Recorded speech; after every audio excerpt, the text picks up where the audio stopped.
Hello players, viewers, good morning. आज Sunday है और आज एक बड़े इंपॉर्टेंट टॉपिक के ऊपर मैं बोल रहा हूँ जो क्रिकेट में बैटिंग और बॉलिंग से भी है, दैट इज फील्डिंग। और एक फील्डर की क्या फिटनेस रिक्वायरमेंट होती है उसके ऊपर बोलना बहुत ज़रूरी है कि अमूमन जब लड़का आता है क्रिकेट खेलने के लिए, he wants to become a batsman और अ बॉलर। फील्डिंग कौन करेगा? अगर आपके यहाँ 4 अच्छे फील्डर हैं तो वो आए दिन मैच पलट देंगे अपनी फील्डिंग से, इतना प्रेशर देंगे दूसरी टीम को।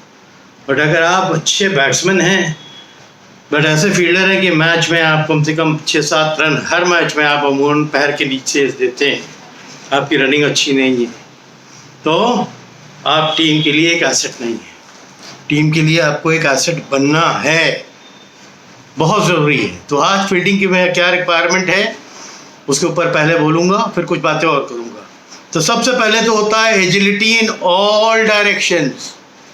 लचीलापन बॉडी में इतना हो कि जिस भी डायरेक्शन में आप जाएं वो जल्दी मूव करें। स्पीड का के लिए बॉल पे पहुंचने के लिए और बॉल को उठा के जल्दी रिट्रीव करने के लिए। तो speed to reach the ball quickly.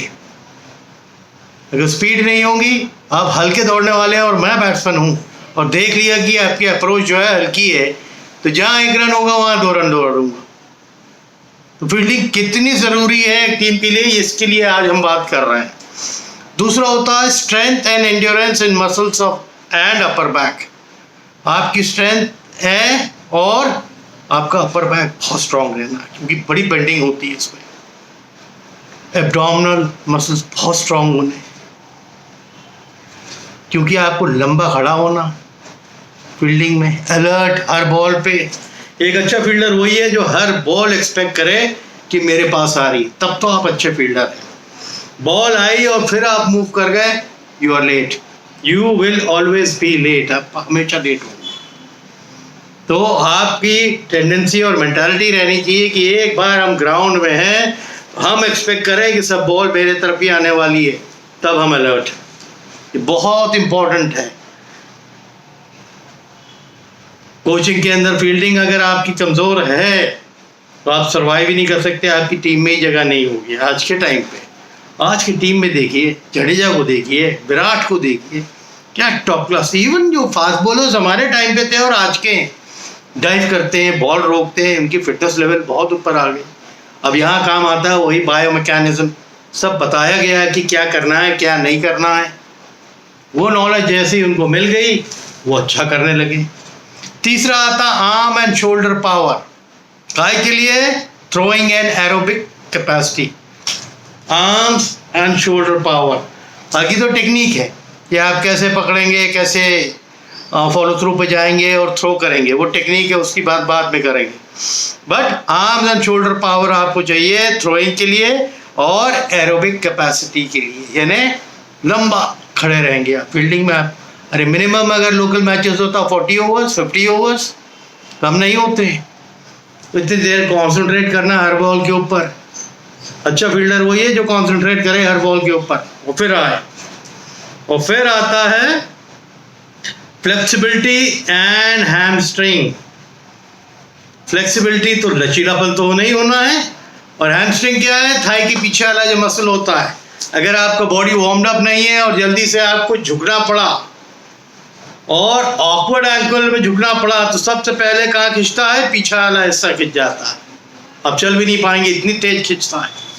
इसीलिए जो भी एक्सरसाइजेज आप करते हैं वो ज़रूरी है, ये मसल, नी, एंकल, आपका पीछे का हिस्सा हैमस्ट्रिंग, इसके अंदर दम भी रहना है और बॉडी एजाइल रहनी है, फ्लेक्सिबल रहनी है, तब तो आप अच्छे फील्डर हैं। लोअर बैक भी, ये हिस्सा पीछे आना पिकअप्स के लिए, क्योंकि जब आप झुकते हैं वो जोर सीधे लोअर बैक पे आता है, वो भी बहुत स्ट्रांग रहना है। तो आप इन सब चीज़ों पे ध्यान दीजिए, क्योंकि अगर आप अच्छे फील्डर नहीं है तो आज के टाइम पे टीम में आपकी जगह बनती है नहीं। इसीलिए सब बैट्समैन बॉलर फील्डिंग पे बहुत टाइम देने लगे हैं आजकल, क्योंकि उनको मालूम है कि कप्तान ने एक बार हमें घूर दिया खराब फील्डिंग के लिए, तो समझ लीजिए अगला मैच हमारे लिए खतरा है। ठीक है ना। तो कोई भी है, चाहे शॉर्ट थ्रोइंग हो, लॉन्ग थ्रोइंग हो, रिट्रीविंग हो, आपका बॉल कैसे आप रोकते हैं, जो तेज बॉल आती है आप कैसे रोकते हैं, धीमे बॉल आते हैं आप कैसे रोकते हैं, ये सब आपके कोच को आपको सप्लाई करना बहुत ज़रूरी है, और उसके लिए फिटनेस बहुत ज़रूरी है। तो हम आज फिटनेस पे बात कर रहे हैं कि अगर फिटनेस नहीं रहेगी तो बड़ा मुश्किल है। आप इंटरसेप्ट कैसे करते हैं बॉल को, कैच कैसे करते हैं, ठीक है ना, वो ये सब टेक्निकल चीज़ें हैं, वो बाद में बात करेंगे। आज हम फिटनेस की बात कर रहे हैं कि फील्डिंग में फिटनेस की अहमियत क्या है, आज हम उसकी बात कर रहे हैं। बहुत बहुत सीरियस रहिए आप लोग, क्योंकि अगर आप फील्डर हल्के हैं, आज के क्रिकेट में सर्वाइवल आपका नहीं है ना।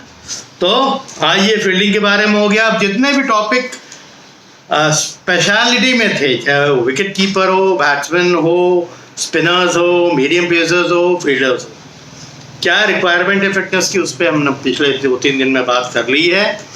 अब आप फील्डर अच्छे नहीं तो आपको कोई पूछेगा ही नहीं। आज हम ही लोग जब मैच देखते हैं और ज़रा भी लगा कि पैर के नीचे से निकालने वाला फील्डर है या दौड़ नहीं पा रहा है, तो देखने में ही भद्दा लगता है। और एक आउटस्टैंडिंग फील्डर है, चाहे वो स्लिप पे खड़ा है, चाहे कवर्स पे खड़ा है, चाहे वो पॉइंट पे खड़ा है, जब वो जाता है मालूम पड़ा जहाँ रन पॉसिबल है, बट उसकी रीच इतनी अच्छी, अप्रोच इतनी अच्छी कि पहुँच के उसने फटाक से थ्रो कर दिया और एक रन आउट हो गया। तो आप टीम के कितने काम आते हैं अगर अच्छे एक फील्डर है। एनीवे, कल बहुत सी चीज़ें मैंने सोची थी पूछने के लिए, कल मैं नहीं दे पाया, बट आज संडे था, मैंने कहा कि आज मैं बैठ के कुछ और बातें आपको करता हूँ। तो ये तो फिटनेस रिक्वायरमेंट हो गई। अब बड़ी कॉमन चीज़ें होती हैं कई लड़कों से जो पूछी जाती हैं। देखिए, आज के ज़माने में खाली क्रिकेटर होना ज़रूरी नहीं है, you have to be a very smart cricketer. Smart cricketer होइए। कोई भी गेस्ट आपके यहाँ आता है और कुछ क्वेश्चंस करता है जो जनरल होते हैं, बच्चों के क्वेश्चंस होते हैं, बट आपको नहीं मालूम, आप खड़े हुए हैं मुँह ताकर, दैट लुक्स सो ऑकवर्ड, बहुत ख़राब लगता है।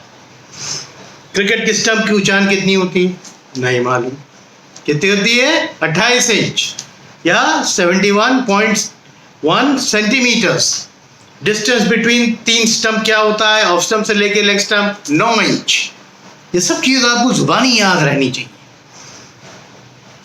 एक रिटर्न की क्रीज जो है उसकी लेंथ कितनी होती है नहीं मालूम, 4 फीट 4 इंच या 1.32 मीटर्स, ठीक है। एक स्टैंडर्ड क्रिकेट बैट की चौड़ान कितनी होती है 4 इंच। कुछ बैट होते हैं जो 4 इंच से ऊपर होते हैं, बट जो प्रिस्क्राइब्ड वो है दैट इज 4 इंच, इससे ज़्यादा चौड़ा नहीं होना चाहिए। पिच की चौड़ान कितनी होती है 10 फीट, अगर मीटर्स में जाए तो 3.05 मीटर्स। ये तो जुबान पे एकदम, जैसे आप ABC सीखते हो शुरू में पढ़ाई स्टार्ट करने के टाइम पे, वही अगर आप किसी एकेडमी में जा रहे हो तो ये सब चीज़ तो आपकी जुबान पे, कोई नहीं, किसी ने क्वेश्चन किया आपके आंसर हो जाने। कितने तरीके से आउट होते हैं 11 तरीके से आउट होते हैं, आपको मालूम होना चाहिए सब। कोशिश करिए, जो आज मैं बोल रहा हूँ कोशिश करिए कि इसमें से हमें कितनी चीज़ें आती है। बहुत से ऐसे टर्म्स हैं जो बच्चों से पूछे जाते हैं, उनको मालूम नहीं है। क्रिकेट में जो कॉमनली यूज होते हैं वो तक नहीं मालूम। प्लम क्या होता है, एक स्ट्रेट फॉरवर्ड डिसीजन जो लेग बिफोर में दिया जाता है वो प्लम होता है। प्ले डाउन क्या होता है, प्ले डाउन आपने खेला, बॉल रोल करी, विकेट्स में आ गई, बेल गिर गया, दैट इज कॉल्ड आउट। कैसे हो गए, प्ले डाउन। फाइवर क्या होता है, 5 विकेट लेना एक बॉलर का, फाइवर कहलाता है, ठीक है। तो ऐसे बहुत से टर्म्स हैं, मैं कितना पूछूं, मैं कुछ आज बता रहा हूं क्योंकि टाइम बाउंड करेंगे इसको। ऑलरेडी 9 मिनट हो रहे हैं। कॉरिडोर ऑफ अनसर्टेनिटी क्या होता है, ऑफ स्टंप और slightly outside the off stump ball डालना, जहां बैट्समैन असमंजस में रहे कि इसको खेले कि छोड़े, खेले कि छोड़े, वो कॉरिडोर ऑफ अनसर्टेनिटी। अनसर्टेनिटी का मतलब एक ऐसी जगह की जहां डिसीजन मेकिंग जो है आपका स्ट्रांग ना हो। कैरी ओ बैट, कैरी ओ बैट कौन होता है, एक ऐसा ओपनर जो आखिरी तक आउट नहीं हुआ, नॉट आउट ही रहा, दूसरी तरफ से 10 साफ हो गए और वो नॉट आउट रहा, तो उसको बोलते carrying the bat. Golden duck क्या होता है, पहली बॉल पे आउट होना। ये बड़ी कॉमन चीज़ है। आज जो मैं बता रहा हूँ कुछ जनरल नॉलेज की चीज़ें भी हैं, ये सब आपको जुबान पे याद रखना चाहिए। सिटर क्या होता है? एक सिंपल कैच जो आपकी तरफ आया आपने छोड़ दिया, that is known as sitter. Sledging क्या होती है कि वर्बल अब्यूज है, एक्चुअली वो आपको यूज नहीं करना चाहिए। यंग बॉयज को मैं रिकमेंड नहीं करता कि स्लेजिंग किसी को करो, बट करते क्यों है? अगर बॉलर किसी बैट्समैन को स्लज करता है तो उसको डिस्टर्ब करने के लिए, उसके कंसंट्रेशन को डिस्टर्ब करने के लिए। टीम करती है तो वो भी डिस्टर्ब करने के लिए, बट एक्चुअली ये होना नहीं चाहिए, क्योंकि स्लेजिंग में बहुत से प्लेयर्स हैं जिनको सजा भी मिली है। तो आप क्रिकेट से वास्ता रखिए, स्लेजिंग एजिंग अभी आपके लिए नहीं है। नेल्सन किसको बोलते हैं? जब हम 111 पे पहुंच जाते हैं उसको नेल्सन बोला जाता है। ये न्यूजीलैंडर्स की फाइट थी।